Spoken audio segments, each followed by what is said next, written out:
Leadership at both the United Nations and its subordinate agency, the UN Relief Works Agency in the Palestinian territories, continue to make charges against the state of Israel that it is committing atrocities in Gaza, where Israel is prosecuting a war against the Hamas terror syndicate and allied jihadi groups, a war sparked by Hamas infiltrating southern Israel and capturing civilian hostages on October 7th of 2023.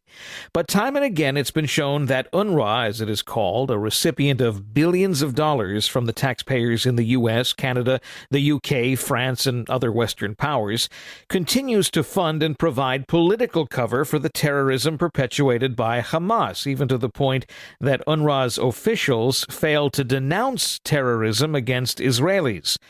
It's even kept silent this past week as the Israeli Health Ministry submitted to the UN its clinical report about the torture and mental abuses suffering by hostages recovered in the first return of hostages. Some of those patients continue to need intensive physical and psychiatric treatment. The UN has been selling us a false narrative. Hillel Neuer is the executive director of Geneva-based UN Watch. He speaks to us from Jerusalem. The U.S. and other Western nations, which are giving over $1 billion to this agency called UNRWA. And that false narrative is that UNRWA is, these are their words, life-saving, lifeline, backbone of humanitarian assistance, indispensable, irreplaceable. That's the mantra for UNRWA. And that's the false narrative, because the truth is the opposite. The truth is that while we're told that UNRWA is the firefighter, UNRWA is how the UN teaches Palestinians about UN values of peace, tolerance, and human rights. It's complete nonsense. The truth is the opposite. The truth is that the terrorists, the thousands of terrorists who invaded Israel and committed the massacre on October 7th, 90% of them are graduates of UNRWA schools. That's according to the UNRWA legal advisor in Gaza. He told me that in a French interview in March, 90%. UNRWA teaches Palestinians in Gaza, your home is not here in Gaza. Your home is in Tel Aviv. And that is why, for generations, they haven't resettled a single Palestinian. America has given, I think it's, $5 or $7 billion over generations. They haven't resettled a single Palestinian because their goal is to perpetuate them in dependency as refugees, because one day they're going to dismantle Israel. We've got to put an end to it. UNRWA is not the firefighter. UNRWA is the arsonist. You talk about resettling refugees. I want to draw a parallel, if I can, and I think others have drawn this parallel as well. There was another United Nations Relief Works agency that operated in Korea post the Korean War, and it resettled refugees, people who had to get up and move and who ended up in either North or South Korea, in some cases maybe a great distance, but maybe not such a great distance away from where they used to be, but now in separate countries or under different governing bodies. That agency was in existence for, I think, a whopping 3 years. UNRWA in the Palestinian territories, Gaza, whatnot, they've been around since 1948, haven't they? Yeah. Why such a difference? Well, because you've identified the essence of UNRWA, the raison d'etre of UNRWA, which is not to resettle refugees. Yeah. It has a pathological agenda, right? I mean, I'm based in Geneva. Right across the street from me is the UNHCR, the High Commission for Refugees. That's the UN Refugee Agency. Like that temporary agency you mentioned in Korea in the 50s, UNRWA. Likewise, the UN Refugee Agency, their goal is to resettle refugees. There are wars all the time. Millions of people are moved across borders, rightly or wrongly, and they want to make a new life. And the UN Refugee Agency has resettled millions of refugees.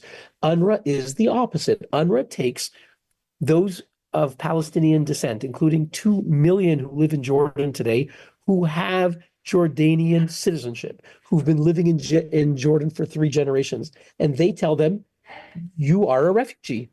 You are a refugee, and you're going to one day go back to Israel. And when they say go back to Israel, they don't mean to come as a nice, tax-paying citizen who's going to contribute. They mean to dismantle Israel. And Palestinians say it. They go, we have the right of return, and that means through resistance, which for them is terrorism. So this is a pathological agency. Like you said, there's no other UN agency like it. So, it's the Swiss foreign minister, right, of all countries, Switzerland, the neutral country.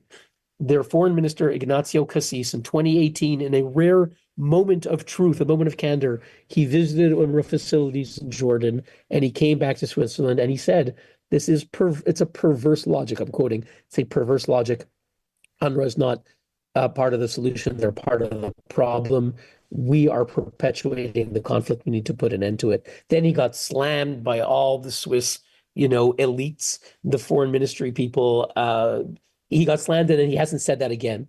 So that's the reality, and that's why I'm happy. I've been testifying around the world this past year after the massacre, especially. I was in Congress 4 times. In March, the Congress passed a law, bipartisan. The Republicans initiated it. Biden needed to sign it to allow other foreign aid to go through. They froze funding until March. I'm hopeful that the incoming Trump administration will maintain the freeze, and ending the money isn't enough. We need to sanction that agency because it's the arsonist, it's perpetuating conflict, and we need to hold them criminally accountable. For 10 years, we've been sending UNRWA, and we have the receipts are on our website. We've been sending them warnings. Your staff are promoting terrorism. Last year, we told them the head of your teachers union in Lebanon, overseeing 2,000 teachers, Mr. Fatki al-Sharif, is a Hamas guy. And we sent them 100 pages of screenshots from his Facebook account showing that he's clearly a Hamas guy. And then they did nothing. And then Israel eliminated him in September. On the day he was eliminated, a missile came to his apartment, second floor apartment outside of the city of Tyre, Lebanon. And on that day, Hamas said, "You killed our leader." Hamas said, and they put out videos showing this Mr. Fatki al-Sharif, a school principal for UNRWA, the teachers union leader for UNRWA, that in fact he was a close confidant of Ismail Haniyeh of Hamas, pictures of him, and they eulogized his jihadi education. You couldn't make this stuff up. And UNRWA didn't do anything. And in the end, justice was delivered to him. But the point of the story is this guy for decades was teaching generations of Palestinians, and the American taxpayers were paying for it. The U.S. gave billions of dollars to fund people like Fatki al-Sharif. No more. Let's try to put some more faces to the name here. UNRWA is not just simply an agency that is faceless. It has a very vocal director, if that's or commissioner general, I believe is his title. Yes, Philippe Lazzarini. This is someone who openly commits to this, doesn't he? If you said there's an agency that's a humanitarian agency, some kind of a nonprofit agency, and they run schools and medical facilities, and numerous of their managers, of their school principals are not just promoting terrorism, but are actually senior terrorists, right? The head of the teachers union in Gaza, I spoke about Mr. Sharif in Lebanon, but in Gaza, the same thing. The head of the teachers union in Gaza for many years, a guy named Su'ail al-Hindi, was an elected member of the Hamas Politburo. He's now one of the, number of Hamas leaders have been eliminated. He's now one of the Hamas leaders. He's interviewed regularly on Al Jazeera. If this were any other agency in the world, okay, in the democratic world, and you said the heads of the humanitarian agency at several levels are actual terrorists or terror chiefs, the agency would be shut down in a second. And yet here we have this obscene, absurd, illogical, immoral situation where numerous Western states, and I have to include here the State Department. It's very sad, but the State Department is a major defender of UNRWA. They told the UN, they said, look, Congress isn't letting us fund UNRWA, but we love UNRWA. But the reality is, I'm happy to say that this past year, the Congress forced, the Biden administration to stop funding UNRWA, at least until March. The Netherlands, amazingly, voted to begin defunding UNRWA. Switzerland, where I testified in April, Switzerland, the lower house, voted in September to defund UNRWA. It's going to be in the Senate on January 20th. U.S. will be busy with the inauguration, but I'm going to be in the capital city of Bern, Switzerland, testifying in the Swiss Senate about UNRWA. And Sweden, amazingly, 2 weeks ago, announced they're ending funding for UNRWA.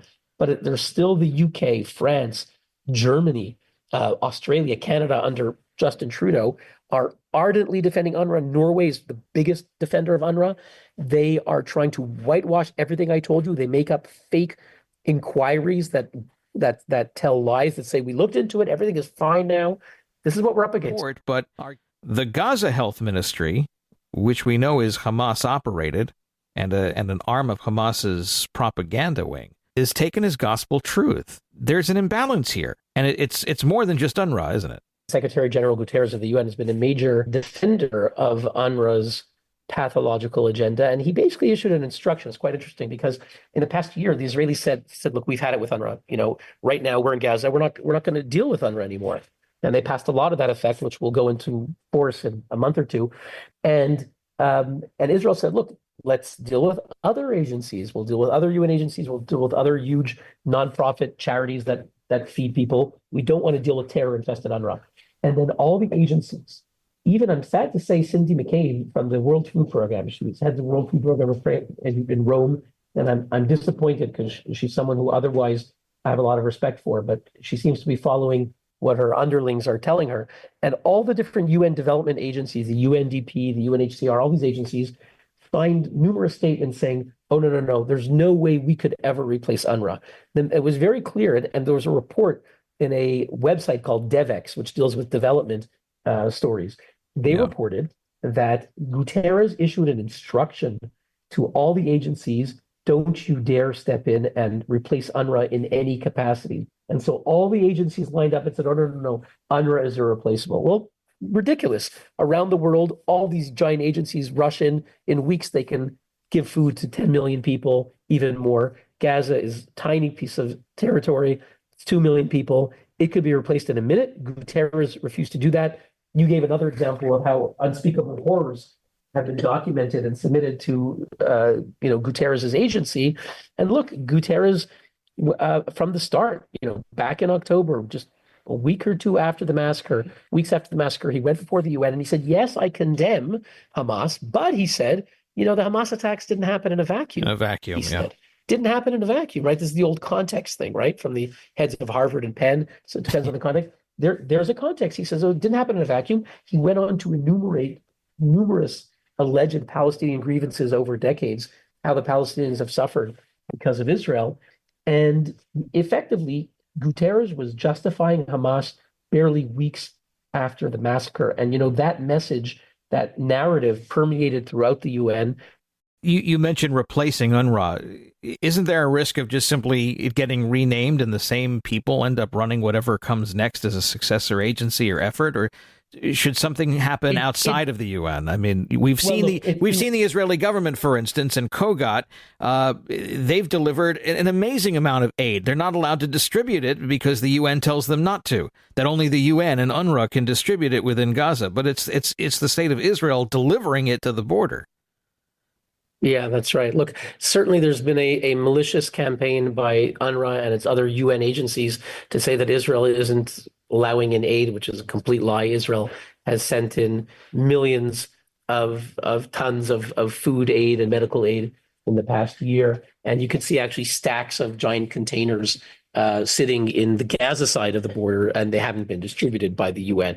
So there's a lot of lies out there. The reality is, and you asked about replacing, I want to make a distinction. There's the current crisis where there's an ongoing war with Hamas on the ground, and obviously Palestinians there. Some of them are collaborating with Hamas, but others aren't. They deserve to. No one wants them to starve. They should have food and medical treatment and so forth.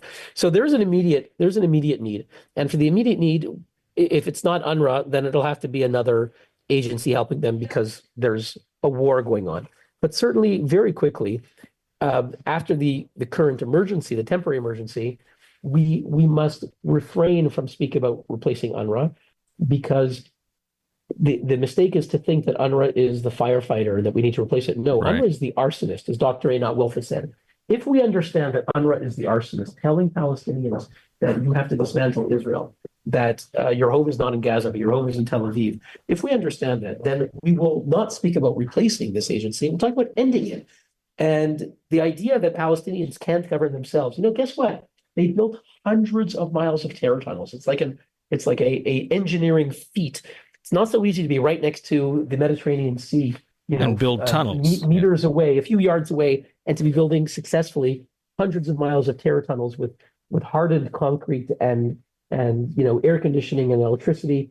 If they can do that, they can distribute a few sacks of flour, right? They can do it. But we had this bizarre situation where the UN said, we're going to take care of everything for you. And you, Hamas, for the past 20 years, all you need to do is to build the missiles and the terror tunnels. Now, Hamas said it when they were asked early on, one of the Hamas leaders, maybe I think it was in Qatar or Lebanon, I think it was in Qatar, and he was asked, why don't you give shelters to your Palestinians. You have hundreds of miles of territory. He said, no. He said, taking care of the refugees, the Palestinians, that's not our job. That's the UN's job. Hillel Neuer of UN Watch, thank you for your time and for appearing with us here on the Fox News Rundown Evening Edition. Thank you for having me.